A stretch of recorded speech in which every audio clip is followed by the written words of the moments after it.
নমস্কার, সকলকে প্রণাম জানিয়ে আজ যে কবিতাটি বলবো, কবিতার নাম অর্ঘ্য। কবি হলেন সুবল চন্দ্র দাস।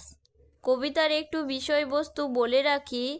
বিরহী ভক্ত দুয়ারে এসে প্রেমের ভিক্ষা চাইছে, তারই ওপরে এই কবিতাটি। আমার এই কথাগুলি একটুখানি শুনে নাও না তুমি আপন করে ক্ষণিক নিজ গুণে। ওগো আমার নতুন মা, ভাই বোন আর পিতা, অতীত আমি জানি নে কিছু, হয়তো ছিলে মিতা।